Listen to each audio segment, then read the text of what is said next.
that's our welcome. Going into our updates, did want to provide an update. The MSCC just completed our first workshop at our tribal college, and that was Salish Kootenai and Pablo, Montana, and it went excellent. I want to thank Mr. Al Anderson. I don't see Al on, but I see a lot of screens popping up. But he did a wonderful job helping us facilitate this workshop, and it was very beneficial. We also had, during this workshop, our first virtual component to a workshop. So the MSCC is continuing to expand and grow, and we do that from feedback from our audience. So it's our constituents. So it's important to us that we do receive the feedback, that if you have ideas, please share. I'm always willing to receive ideas and concepts, and even some tough, harsh criticism, because I think that's the only way that you grow. So if you have any ideas, comments on how we can get better or do things better, please let us know. The last thing I want to share is I'm excited to let everybody know that we just today, were approved for some scholarships for people to attend TechX 2022 in Denver. I'm gonna put the link in the chat. If you're interested, we have a limited number of scholarships. So if you're interested, please reach out to myself, Emily, or Lanika, or you can respond in the chat and we can get you more information. But I'll post the link in the chat here, and we will send out information just about TechX. And again, we have limited opportunities, but again, we want to make sure that we're offering our members of the MSCC opportunities to grow and to learn. So I think this is a great one. I'm excited to be able to share that. Next, we're going to go into our presentation for the all hands, Ms. Jen Leasure from The Quilt. Jen has been so gracious to share a little bit about The Quilt with us, and I'm excited for her to be here and share her presentation. Are there any comments on anything I've shared so far before I turn it over to Jen? Lawrence, it's Phil Boarding at A&M. Phil? I'd be curious to find out who is going to supercomputing this fall. It's in Denver in November, but I would highly recommend a few go to supercomputing and see all the exhibits and the workshops that go on there. I'll be there. Yes, that's a great point. I'm not aware of anybody from the MSCC attending the supercomputing. If there is, please put it in the chat, because I do think it's a great opportunity. Yeah, Phil, it's in Dallas.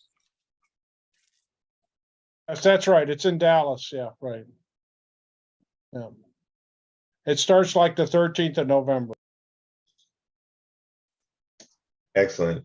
Is anybody aware, just maybe by a show of hands or maybe a comment in the chat, is everyone here aware of supercomputing and maybe has attended in the past?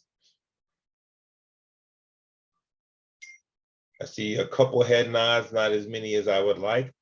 So I'll tell you what, on one of our two things I'll do, I'll send out some information to the all hands email group about supercomputing, some of its benefits, the link.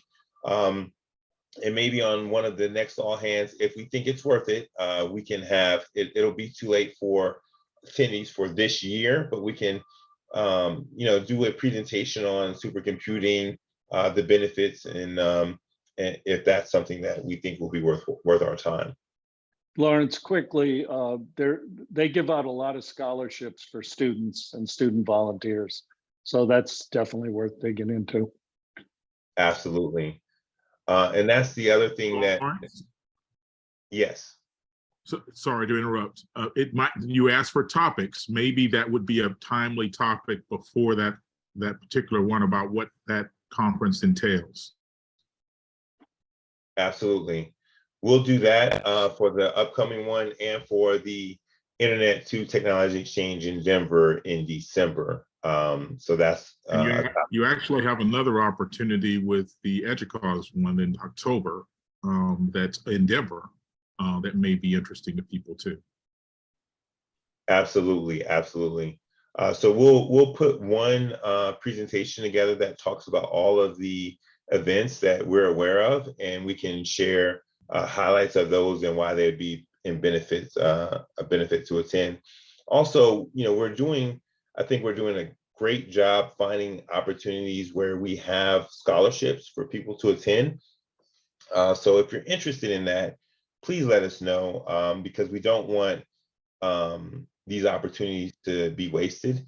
And also, I will say this, for the people that partake in the scholarships, we would like you to become MSCC champions, and maybe in the future, you're responsible for sharing this information during the all hands, and even bringing it back to the MSCC to figure out how we can do more to help the community at large. Anything else before I turn it over to Jen? Jen, welcome. The floor is all yours. All right, thank you. Is it okay if I share my screen? Absolutely. Well, thank you, Lawrence. I really appreciate the invitation to be here with all of you today. I'm Jen Leasure, President and CEO of The Quilt. And it's just really exciting to have an opportunity to present to you. I'd like to congratulate MSCC on its latest NSF award. That's so very exciting, and such a great acknowledgement for the work that all of you are doing with the consortium. It's very nice to see some familiar faces here too as well. Great to have a chance to catch up with everyone as the semesters get started here this fall. So here are a few areas that I'd like to touch base with you on about the Quilt and our broader cyber infrastructure ecosystem in the research and education networking community. I'd like to spend some time talking about some of the federal broadband infrastructure investment programs and opportunities for our R&E community. And lastly, I'd like to close talking about the upcoming NSF Campus Cyber Infrastructure PI workshop next month, as well as some ideas. And I'd love to hear from you on areas of potential future collaborations. I get a lot of questions of what the Quilt stands for, what our acronym is. So I thought I'd start out today and share with you where we get our name from. And it's not an acronym. In fact, it does actually refer to a quilt. And so here's where we get our name from more than 20 years ago, with a vision of what our quilt community could be as a national consortium of state and regional research and education networks.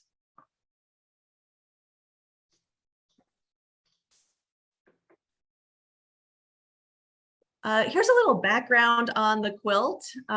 We are incorporated as a 501c3 nonprofit. We did that in 2000. We actually have 40 R&E network members currently. I haven't had a chance to update our image here, but we recently have added the Idaho Research and Education Network, Florida Lambda Rail, as well as Nevada Net as new members of the Quilt, which we're very excited about. So all of our Quilt members are also nonprofits. About a third of them are 501c3s like the Quilt. Another third of them are university-based organizations. And the remaining third are about a division of state government under a state board of regents or a division of state IT, something like that. Here is our family photo, if you will. It gives you a sense of what we call the middle mile networks, or our Quilt member networks across the country, and where they interconnect. What you don't get a sense for here are the thousands of last mile connections that Quilt members, the regional networks, have into higher ed institutions, K through 12 schools, public libraries, and other publicly missioned institutions that we call community anchors. So you don't see that here. That would be a pretty messy map to try to display. So what you see here are the core networks. Each of these networks also connect to internet too. And also the purpose built, science-driven national networks like ESNet. All right. I mentioned some of the institutions that Quilt members serve. Not every Quilt member serves all of these institutions, but this does give you a sense of the broad set of community anchors that are part of our research and education networking community at the local and state levels.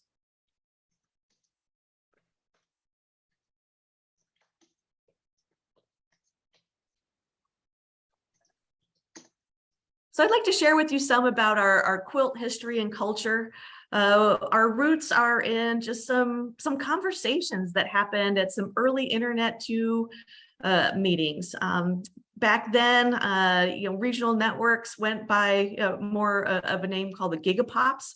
And they've discovered as they started to talk with one another, they had a lot in common in addition to their connectivity to Internet 2. A lot of commonalities at the state level, really reflecting the landscapes that each of them operate in within the states and the institutions that they serve. So out of those early conversations where the name for the quilt came from, the Quilt Incorporated is a not-for-profit in 2000. We operated with fiscal sponsorship from Internet 2 for a number of years. And in 2008, we began operating under our incorporation as a 501c3 nonprofit. And I mentioned our culture here, and I think this slide is important to share with all of you because it's not unlike the path that the MSC is setting out on with Internet 2 as your partner. By investing your time and your talents in these early efforts of the MSCC, you're laying the groundwork for your future organization, including the culture of how MSCC institutions engage with each other and think about potential governance structures in the future and how you'll approach new opportunities as a consortium in your efforts to come.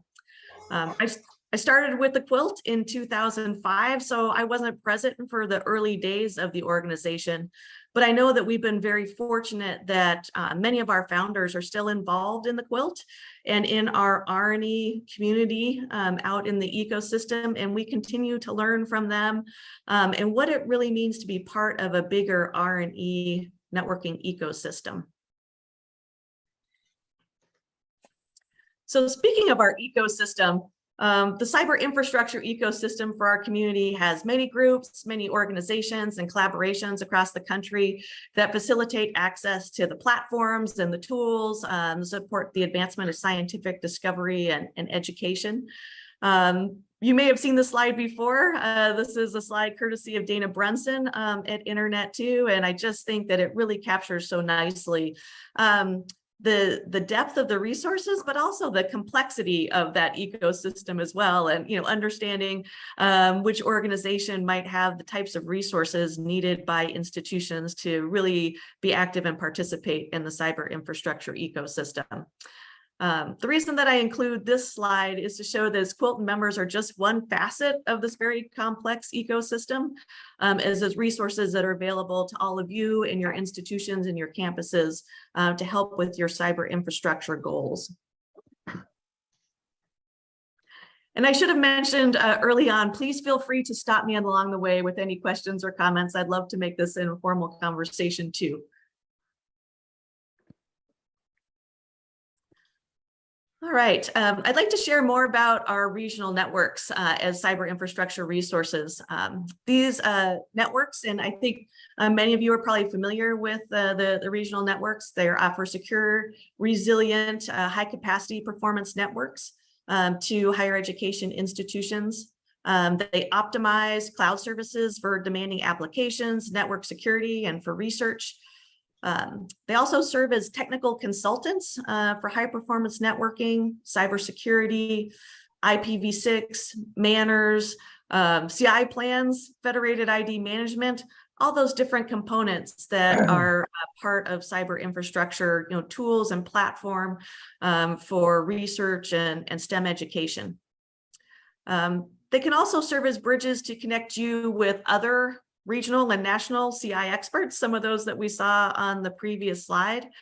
And then also to tap into a broader set of the R&E community. So really, we know how important the networking infrastructure is, but they also provide human networks as they help to foster. And so by nature, we want to be community builders and participate in community and really to help to forge ahead in our community goals and in supporting lesser resource institutions in the cyber infrastructure realm.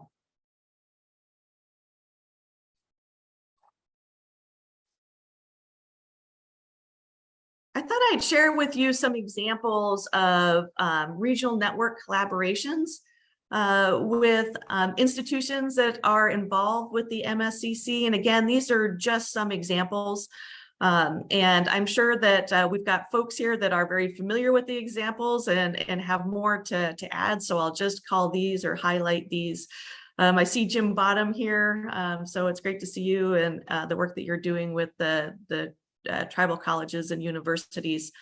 The first example I want to mention is the work that our Quilt member in Colorado and Wyoming is doing with Navajo Tech in New Mexico.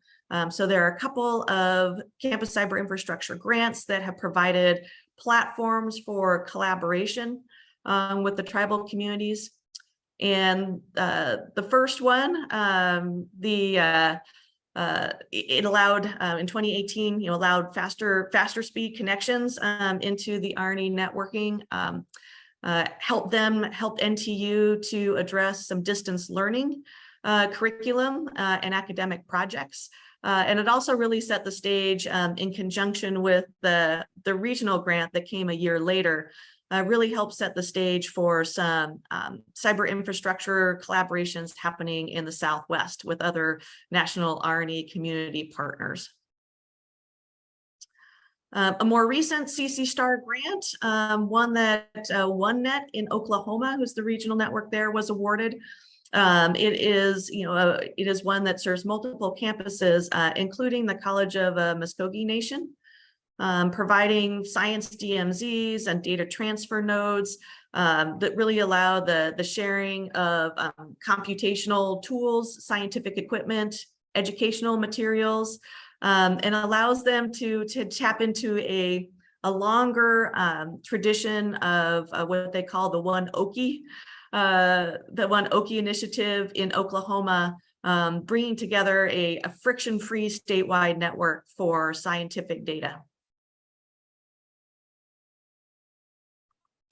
A few more examples here. One I like to highlight in Kansas.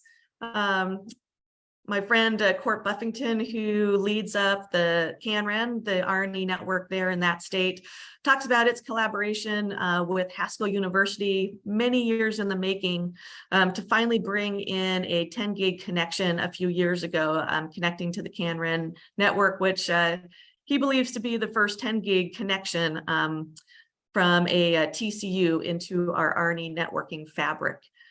So, as you all know, these projects sometimes take a long time and take a lot of dedication to collaboration to really bring some opportunities to fruition. Another example I wanted to mention was the work of Network Nebraska in partnership with the Nebraska Indian Community College.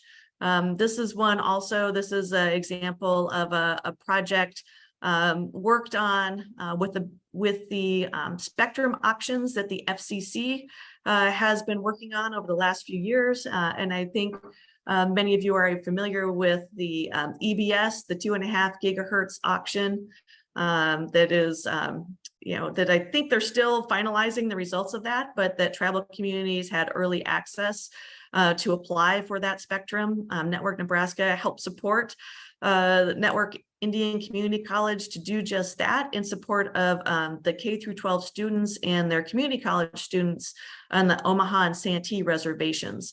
And this is related, of course, to the beginning of COVID and when everyone was working to provide connectivity for distance learning. I have a few other examples of R&E network collaborations with tribal communities just to mention. I'm not sure if they fit within the cyber infrastructure realm, but I wanted to mention them here. Our Quilt member, Link Oregon, is preparing for its 4th Oregon Tribal Broadband Summit this month. And also Link Oregon, along with Merritt in Michigan, have hosted tribal broadband boot camp training sessions for their tribes in their region. I also want to mention the work that CNIC is doing, the leading role that CNIC is taking in partnership with the California tribes, connecting 14 of the American tribes in Southern California to Pacific Wave, which connects these institutions to other global indigenous folks in the Pacific, and allowing those folks to share their efforts and strengthen their communities with the ability to be connected through the R&E networking fabric. I thought I'd also mention some examples of some cyber infrastructure collaborations with regional networks and HBCUs. And again, I think we've got folks here in this meeting that probably have more knowledge of these grant projects and their details than I do. So I welcome you to share those here. But I wanted to mention the work of Southern Crossroads that's housed out of Georgia Tech. And a couple of their recent grants, their regional grants to connect Alabama A&M and work with them in terms of providing some access to cyber infrastructure, including being able to provide some technical expertise in some pre-configured hardware to ship. And I think I saw someone from Alabama A&M here who could provide an update on that project. Also, a more recent grant focusing in on HBCUs in the Atlanta area, as well as Tuskegee in Alabama. And an important part of these grants are the training and the workshops that go along with them to really increase the probability of success in an adoption for researchers and for educators for these institutions. One other one I'll mention is also a regional grant with the Maryland Research and Education Network. It's a multi-campus award, as regional grants are within the campus cyber infrastructure program. And that project also includes a couple of HBCUs in that area. And I know that that particular project has had some leadership changes on it, which is not uncommon as folks leave institutions. So I'm not sure if that has caused a delay with this project, but I know that within the scope, HBCUs are included. I'm going to pause there and give an opportunity for folks to share any more details about some of the examples that I provided before I talk a little bit more about what's happening in the federal landscape with some additional broadband infrastructure opportunities.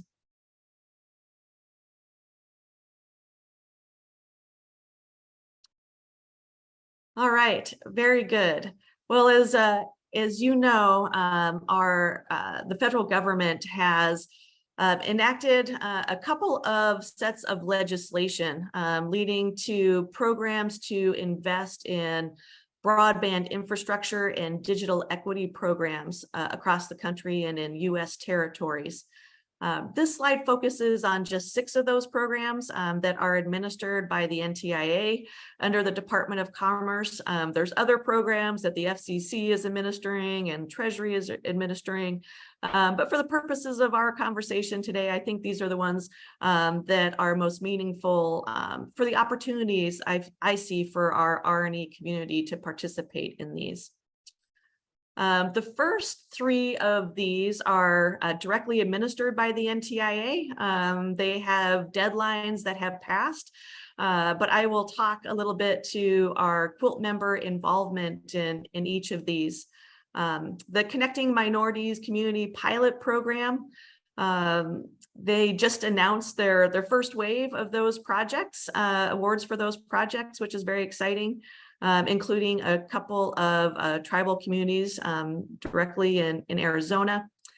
Our Quilt members in Missouri and Arkansas were involved working with their HBCUs to help encourage their participation and provide some technical consulting to develop proposals for this. So I think that they're still hopeful to hear about the outcome of those proposals. The tribal broadband connectivity, again, all 3 of these, I should say, with deadlines passed. If you're tracking these, you know that all of them were heavily oversubscribed with interest and proposals that went in for these. And for the tribal broadband connectivity, all of the initial wave of those grants have been awarded. What's interesting is the NTIA recently announced that they have new funding under the Infrastructure Investment in Jobs Act, the second wave that addresses numbers 4 through 6 programs here, that they will open up additional funding from that second legislative act to help support proposals from this first wave, as well as encourage additional applications. So if there's an interest in that, I'd be glad to get you more information and resources, but that's certainly an area of interest. Broadband infrastructure, the last award was just made in that program recently. Excited to announce that last award was made to our Quilt member Merit up in Michigan as an open middle mile upgrade effort that connects several handful of last mile providers in the Michigan area, helping to bring affordable broadband to unserved and underserved areas. The majority of all of these programs are focused on last mile connections, which is not the mission of research and education networks to serve residences and businesses. Our mission is strictly serving community anchor institutions. But because of our extensive broadband infrastructure that we have in these different regions, we really feel like it's within the mission, where possible, to leverage our expertise, leverage our infrastructure to be partners in these projects to really help deliver these services to unserved and underserved, which still aligns well with our mission. There are students in these unserved and underserved areas that need access to these resources. There's certainly scientific data to be found through sensor networks out in these areas. So, we feel it very strongly within our mission to participate as much as possible and help guide and lead these types of projects. Middle mile infrastructure, that is also a direct NTIA administered project. The grant proposals are due at the end of September. So we have many Quilt members that are working heavily involved at the state level with partners in developing ideas and proposals for this particular program. And then for our conversation today, I really want to focus on the final 2 programs here with the NTIA. These are programs certainly that the NTIA is administering, but they are administering them through state broadband offices or territorial broadband offices. So that funding goes to the state broadband offices, and then NTIA will serve as partners to those state broadband offices to ensure that as state broadband offices roll out their programs and their grant programs and proposals, that it's done so in keeping with the requirements of the legislation. These are 2 areas that I feel like have the greatest opportunity directly for our R&E community. It's really working at the local and state level to be involved. So here's where I'd like to spend a little more time with you on my next slide. One of the areas in the Digital Equity Act and within BEAD, I think fits squarely within the work of our R&E community and within the MSCC as well. Many of you probably read the National Urban League's report from April 2021, the Lewis Latimer Plan for Digital Equity. One of the chapters in that report is dedicated to digital equity in higher education and the importance of digital equity in higher education. And I know this is very important to all of you here. And we all know that while we've made significant progress with connectivity to higher education in our community, in our country, there's so much more to be done. There are so many institutions, HBCUs, TCUs, MSIs, that still lack what is needed in terms of high performance connectivity to allow participation to be at the forefront of STEM education, research, and career opportunities. I think this is where we can be vocal as representatives of our R&E networking community to our local and state folks that are involved in and will be involved in these broadband programs, BEAD and digital equity, to have a voice and strongly encourage that any type of state digital equity and inclusion plan needs to prioritize funding for higher education institutions to be connected to a global fabric of world-class research and education networking infrastructure and the resources that come with it. And so back in 2020, our community set forth the Minds We Need vision. And that Minds We Need vision really aligns, I believe, with the Digital Equity Act and those goals. And as we think about the timeline for these, the broadband equity and broadband equity access and deployment will be the next wave after the middle mile are due. So in the next 6 months, states are required to submit their plans to the NTIA for what their programs are going to look like at the state level and what their intention is to fund and how it fits in with a broader strategy for the state's broadband infrastructure. And this is a time for us to be active in this space with our stakeholders to really talk about this idea of digital equity at the state level. I think it's a great opportunity for our community. And I think it's right within the missions of the work that we all do together to promote equitable access for higher education institutions. Should we get some? Was there a question or a comment there? Recyclable. Okay. I wanted to point out that this is a piece or a white paper that the Quilt put together from a regional network perspective. It gives a sense for some of the areas that regional R&E networks can help be involved in at the state level to be a partner to state broadband leaders. I won't go into much detail there. I know it's fine print and I'd be glad to send a link out to anyone that's interested, but there's 4 different areas of focus here. Identifying unserved and underserved communities, bridging gaps in digital equity and inclusion, which I just talked about, being technical experts in managing broadband infrastructure, designing, operating, measuring the broadband infrastructure, and then also being an element or being an arm of community outreach and engagement, being able to convene our communities and bring them to the table to be part of those state discussions.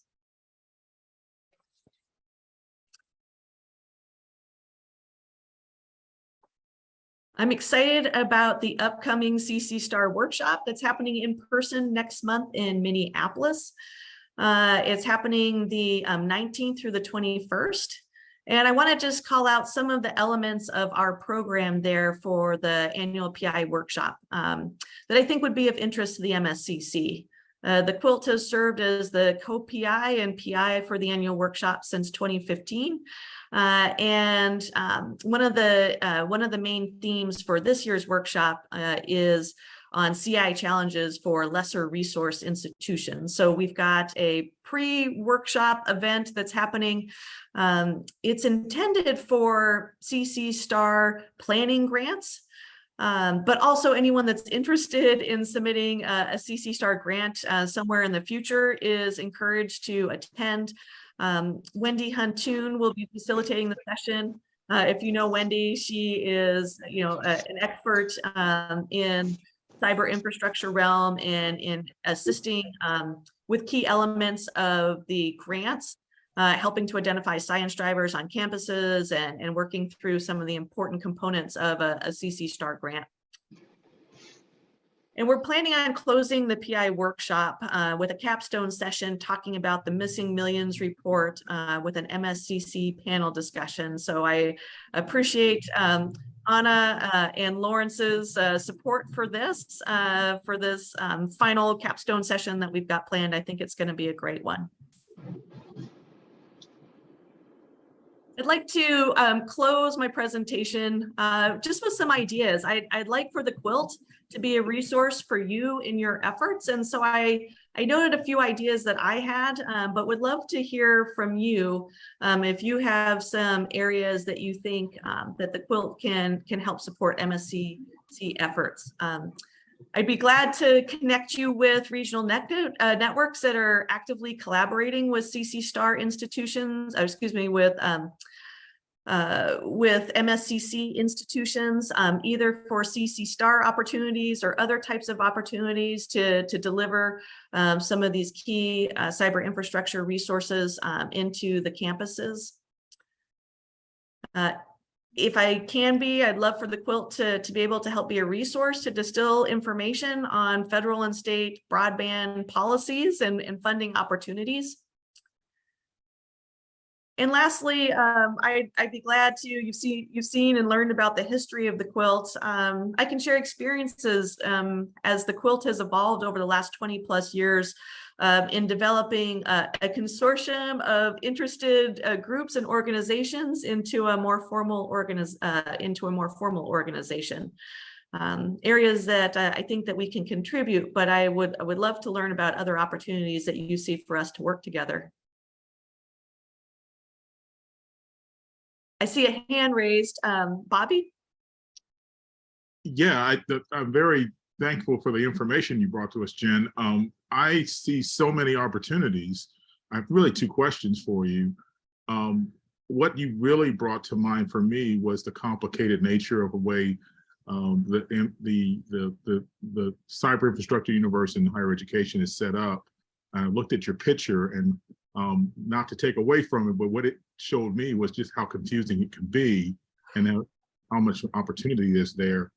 Do you see the conversation happening about simplifying that process, especially for people who are trying to get into this arena so that they can better understand where to go and how to use it and not make the mistakes that many of us made when we initially got into the system to look at? I was very curious to know what you and Quilt were thinking, have been thinking about how to simplify it and get more reach to the ever-growing infrastructure of higher ed. That's a great point that you made and a great question.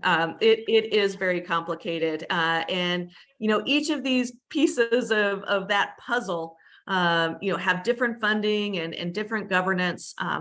One of the things that our CC Star PI Workshop Program Committee identified is just how confusing this is and what can we do to help with this. One of the things, there are two ideas I'd like to respond with. One is we're trying to highlight we're hosting office hours for some of these national CI resources at the workshop. So you have an understanding of, what piece that is and how you contact and why that's important. And, Internet too can help provide you access and bridge. The regional networks can provide access and bridge, but getting that whole picture of, I have this problem, right? Who can help me solve it? It is very complicated. And the regional networks or the Quilt can do introductions and point folks in the right way. I know that there are also resources available, and I'm trying to remember. I'm sorry, my mind is the acronym, but there's a group that hosts different elements of this on a regular basis for the people network, for the computing resources, and for other elements. And it is the CARC folks, and they have a website that really ties all of these different pieces together very nicely, and allows you to join in and join mail lists, and encourages folks to participate in their monthly and quarterly conversations. And that's another great resource to work with beyond to tie into these. There are a couple of bigger groups like the EPIC group, who is heavily involved in trying to especially support lesser resource, smaller institutions in finding their way in the technical world with what type of equipment to buy, network performance issues, features and functions. If you listen to the leaders of the national EPIC, they advertise their roadside assistance. They have a hotline that you can call that can really help lend to being a traffic director and getting you to the right resources to get you back on the highway and working smoothly in the cyber infrastructure ecosystem. So I'm sorry that I don't have a more direct answer for you in terms of uncomplicating it, but there are folks out there that are really willing to help invest and be your partner in navigating all of this because we understand how complicated it is. And I know there are other people with questions. I just wanted to follow up with one other thing, which is the journey that Quilt has taken to become what you are now as an independent organization, a 501c3, is certainly the start of the journey that MSCC is beginning now. I'm curious, well, I'm certainly that you already have said you'll share your experiences and how you managed to navigate that journey. But I'm also very curious to know about some of the technical and operational issues you might have had, not to say on this particular call, but I think the conversation is worth having about when did you decide to become a 501c3? Why did you choose that over other options? Those kinds of questions. And so I would certainly hope we can have further discussion about that, and really thank you for being here and sharing your information. Absolutely. I would welcome that. I'd love to share the details of some of the decisions that were made and the impact of those decisions. And, you know, a lot of those decisions at the time come down to environmental factors as well. But I'd be glad to get into those details with you when the time is right with the MSC to do that. Thank you. I'll yield this one. All right. Thank you. Hi, Mount. It's nice to see you again. Hey, Jen, just want to recognize you and the Quilt for your willingness to play that role as traffic facilitator, as organizations such as mine attempt to create collaborations in between various regional networks. And a shout out also to the Internet 2 folks, especially on the cultural end, that have played a role in that conversation. After we spoke recently, followed immediately up with I2, and they have provided additional support in terms of the conversation we had connecting SOCs with the scenic. So it's real. It's, and as Bobby's saying, it's incredibly complex. I know because I've been tracing these routes for years now, and finally seeing some headway in terms of how to connect these institutions. And so it's really important to recognize what the Quilt is doing in terms of providing that regional and state awareness and how the collaboration between you and I2 is working. So just wanted to say thank you. Oh, thank you, Matt. Yeah, and I really enjoyed our conversation last week on your specific interest in the South.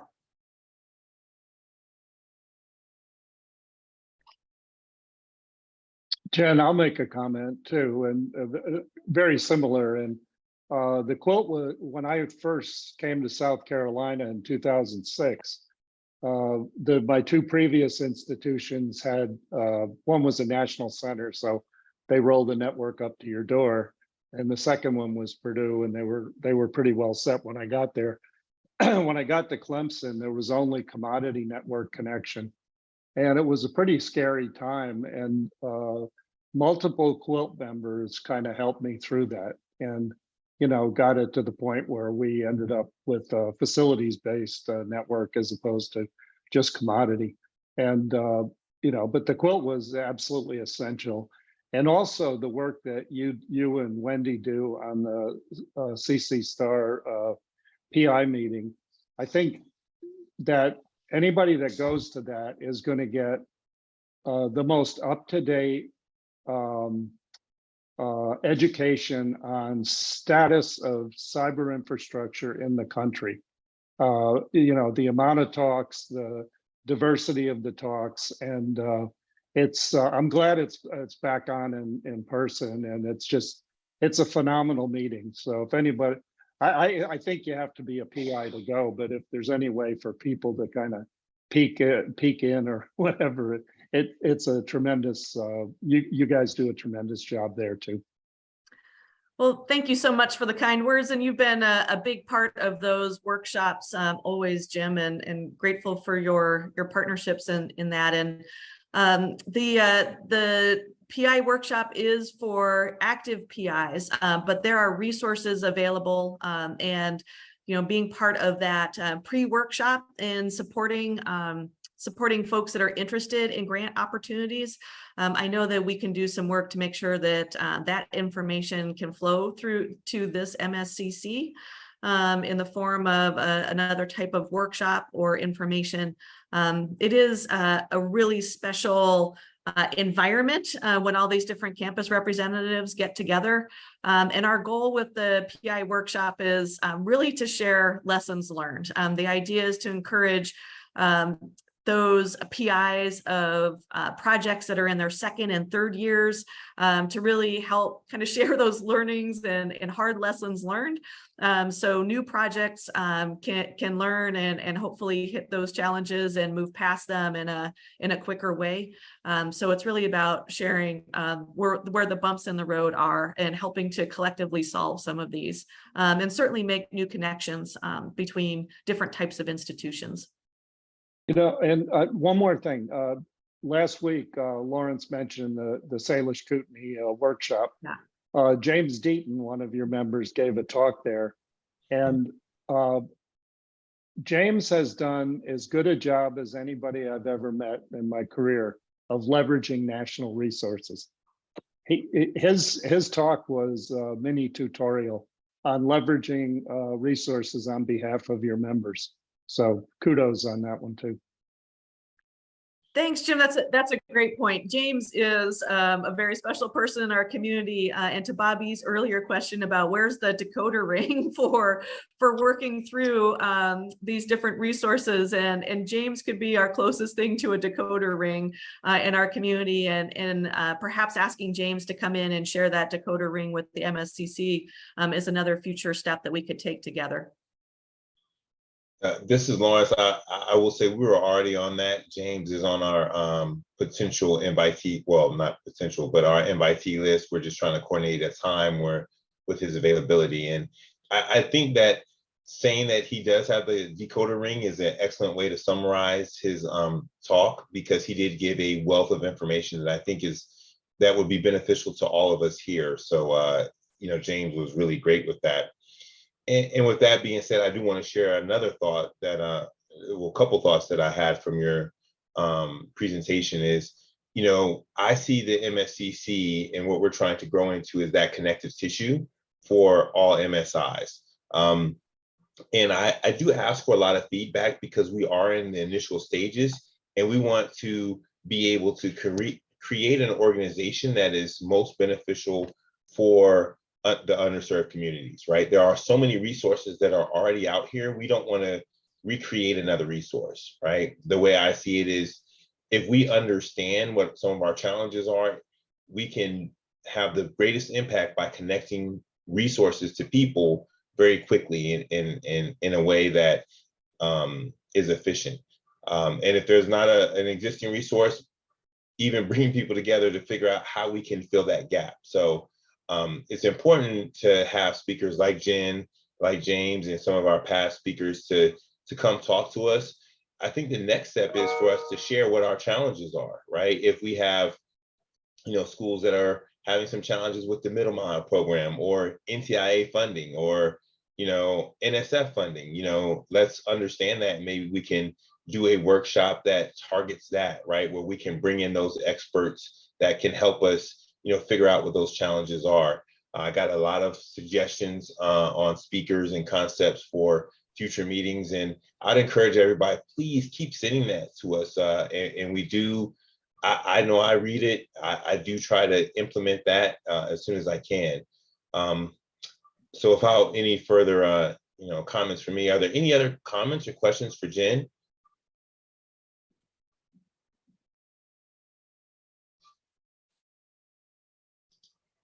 Nothing heard. Jen, I want to say thank you so much for coming today. Actually, I will ask a question. Oh, okay. So, Jen, I like everybody else, we really appreciate your sharing. And also I want to give a thumbs up to finding time to have that deeper dialogue on the spinoff that you did from Internet 2, because you know, we all want this to happen in the best way possible for everyone involved, and so there may be lessons to be learned there. But I'd actually wanted to ask you a question looking ahead at the technology. You know, the regional networks and everything else that, you know, the quilt literally quilts together is based on certain technologies that have continued to evolve. The rise of cloud technologies is there, and there's many others.